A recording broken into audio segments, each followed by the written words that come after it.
Shalom. Yesu Krista ನಾಮದಲ್ಲಿ ನಿಮ್ಮೆಲ್ಲರಿಗೂ ವಂದನೆಗಳು.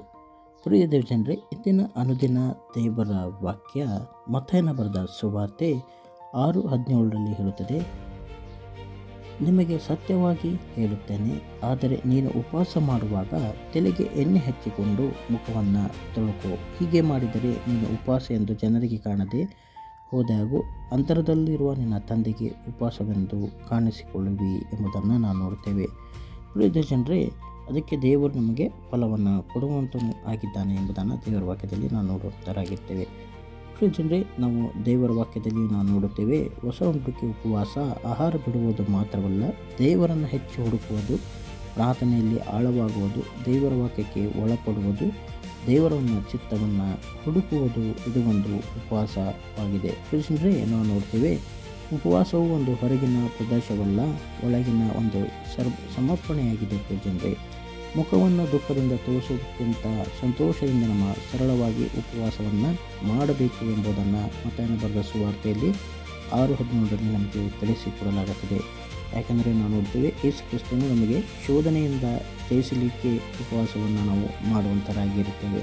ಪ್ರಿಯ ಜನರೇ, ಎರಡನೇದಾಗಿ ನೋಡುವಾಗ ಆ ಮೋಶೆ ಬೆಟ್ಟದಲ್ಲಿ ದೇವರ ಆತನ ಒಡಂಬಡಿಕೆ ಇಟ್ಟುಕೊಳ್ಳುವುದಕ್ಕಾಗಿ ಆತನು 40 ದಿವಸ ಆತನು ಉಪವಾಸ ಮಾಡಿದನು ಎಂಬುದನ್ನು ದೇವರ ವಾಕ್ಯದಲ್ಲಿ ಇವತ್ತು ನೋಡುವಂಥರಾಗಿರುತ್ತವೆ.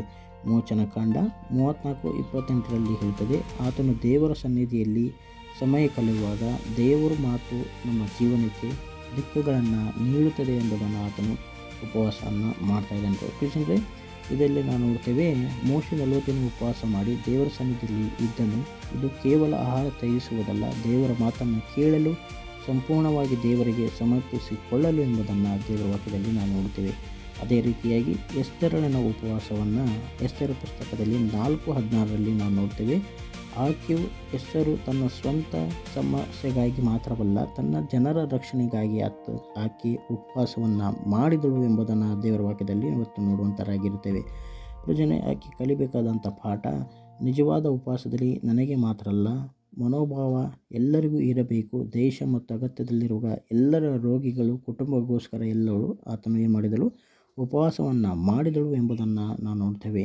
ಮೂರನೇದಾಗಿ ದಾನಿಯೇಲನು ಕೂಡ ದೇವರ ಒಂದು ಉತ್ತರಕ್ಕಾಗಿ ಉಪವಾಸವನ್ನು ಮಾಡಿದನು ಎಂಬುದನ್ನು ನಾವು ನೋಡ್ತೇವೆ.